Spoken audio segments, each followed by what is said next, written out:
Hello दोस्तों, हम लोग एक बहुत इंपॉर्टेंट टॉपिक डिस्कस कर रहे हैं, काची इंटीग्रल फार्मूला। ठीक है, प्रीवियस ईयर के क्वेश्चन कर रहे हैं AKTU में जो पूछा गया है।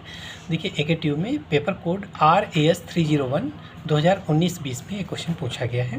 क्वेश्चन क्या है कि generally Cauchy state and proof Cauchy integral formula, state and proof Cauchy integral formula पूछ लिए एंड हेंस इवेल्युएट दिस, एक इंटीग्रल इवेल्युएट करवा रहे हैं where C is the circle mod of Z equal to 3।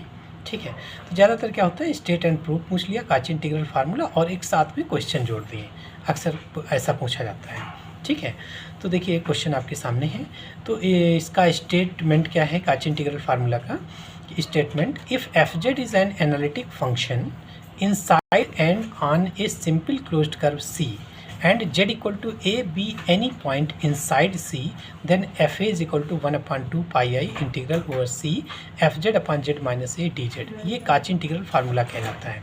ठीक है, क्या कह रहे हैं कि कोई एक सिंपल क्लोज्ड कर्व C है ना, ये सिंपल क्लोज्ड कर्व C है, इसके अंदर हर एक पॉइंट पर और इसकी बाउंड्री पर भी एफ जेड क्या है, एनालिटिक है। ठीक, ये बात दी है और कह रहे हैं कि जेड इक्वल टू ए इसके अंदर कोई पॉइंट है, सी के अंदर जेड इक्वल टू ए कोई पॉइंट है, तो एफ ए की वैल्यू ये होगी। ठीक है, तो यही चीज़ हम लोग मान लेते हैं कि एफ जेड ये इस सिंपल क्लोज्ड कर्व के अंदर और इसकी बाउंड्री पर एफ जेड एनालिटिक है और जेड इक्वल टू ए कोई पॉइंट है, यानी देन के पहले जो दिया है वो हम लोग मान लेते हैं और इसको शो करेंगे। तो let f z is an analytic function inside and on a simple closed curve C and z equal to a be any point inside C, है ना, जेड इक्वल टू ए इसके अंदर कोई पॉइंट है। ठीक है, अब देखिए आपको ये टर्म लाना है ना, इंटीग्रल के अंदर ये चाहिए, तो हम लोग इसको एक नया फंक्शन फाई जेड मान लेते हैं। So consider phi Z equal to F Z upon Z minus A. अब एक चीज़ क्लियर हो गई कि एफ जेड तो दिया हुआ है कि एफ जेड इसके हर एक पॉइंट पर क्या है, एनालिटिक है, लेकिन जो फाई जेड माना है तो जेड इक्वल टू ए पर फाई जेड की वैल्यू क्या हो जाएगी, infinite. Z equal to A पर फाई जेड की वैल्यू इनफाइनेट। ठीक है, इसका मतलब हुआ कि जेड इक्वल टू ए क्या हो गया, फाई जेड के लिए पोल्स हो गया, Z equal to A phi Z के लिए, तो phi Z Z equal to A पर फाई जेड एनालिटिक नहीं, क्योंकि फाई जेड की वैल्यू इनफाइनेट हो रही है। ठीक है, तो क्या कर रहे हैं कि it is clear that phi Z is not analytic at Z equal to A. Z equal to A पर फाई जेड एनालिटिक नहीं है, बाकी सब पॉइंट पर है, लेकिन जेड इक्वल टू ए पर एनालिटिक नहीं है। तो हम लोग क्या करते हैं, एक छोटा सा सर्किल मान लेते हैं, स्मॉल आर रेडियस का एक सर्किल मान लिया और फिर आर टेंडिंग टू 0 कर देंगे तो वो सर्किल घट के बिल्कुल इस पॉइंट पे आ जाएगा। ठीक है, तो यही चीज़ देखो, आर रेडियस का एक सर्किल मान लिया इस तरीके से और एक कट देके, है ना, इसको एक कट देके एक ऐसा रीजन बना लिया, ये वाला रीजन, जहाँ पर हमारा फाई जेड भी हर एक पॉइंट पर एनालिटिक हो जाएगा, है ना। इस रीजन के हर एक पॉइंट पर फाई जेड एनालिटिक हो गया, क्योंकि अंदर वाला तो छोड़ दिया हमने, है ना।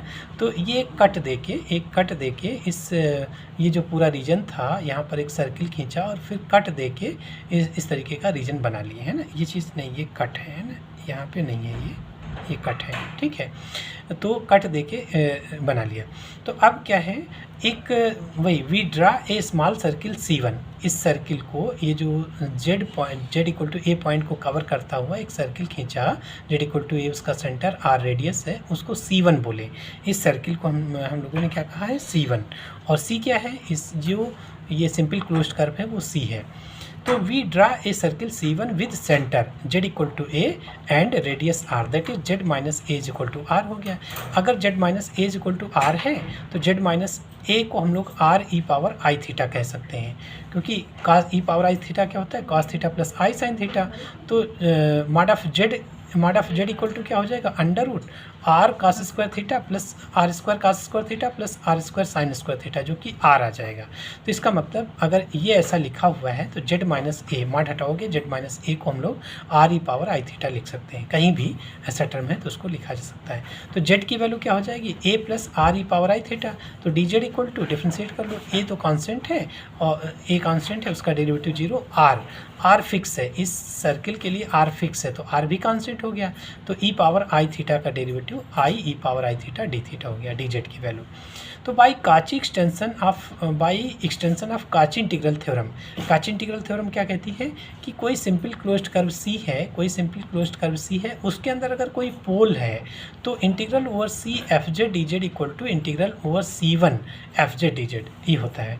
ठीक है, तो अब चूँकि फाई के लिए ऐसा है, Z equal to A phi के लिए पोल है, तो by Cauchy integral theorem for phi Z, तो integral over C phi Z D Z, integral over C phi Z D Z equal to integral over C one phi Z D Z. अगर दो पोल होते तो plus उसको हम लोग दूसरा पोल को जो सर्किल खींचते उसको C2 उसकी बाउंड्री को बोल देते, तो plus integral over C2 phi Z D z. ऐसे जितने पोल होंगे तो उतने प्लस करके लिखे जाएंगे और वो किसके इक्वल हो जाएगा, integral over C F Z D Z के इक्वल हो जाएगा। ये थ्योरम बताती है by extension of Cauchy integral theorem. ठीक है, अब फाई जेड की वैल्यू रख लो, phi Z equal to F Z upon Z minus A D Z, यहाँ भी फाई जेड की वैल्यू रख लो F Z upon Z minus A D Z. फिर एफ जेड को थोड़ा सेट कर लीजिए, एफ जेड को हम लोग F Z minus F a plus F A upon Z minus A D Z. ठीक है, एफ ए घटा दिया, एफ ए जोड़ लिया, उसके बाद फिर जेड माइनस ए के साथ पूरा इंटीग्रल अलग कर दो और एफ ए के साथ पूरा इंटीग्रल अलग कर लो सी वन वाला। उसके बाद जेड की वैल्यू रख लो, जेड क्या है, जेड है A plus R E power I theta, Z की जगह A plus R E power I theta minus F A है upon Z minus A, Z minus A की वैल्यू क्या है, आर ई पावर आई थीटा रख लो, आर ई power आई theta into D Z की जगह रख लीजिए R I E power I theta रख लिया, प्लस एफ ए इंटू यहाँ डी जेड की जगह R I E power I theta upon Z minus A की जगह आर ई पावर आई theta into D theta. Cancel हुआ कुछ, आर ई पावर आई theta cancel हुआ, integral over C one D theta बचेगा, इसमें R E power I theta cancel, I बचा बाहर, into में आई आ गया इंटू डी थीटा आ गया। ठीक है, देखिए आगे। सो यहाँ पर सब कट पिट के आई बचा, i f a plus R E power I theta minus F a d theta plus F a C one i e d theta, ये बचा।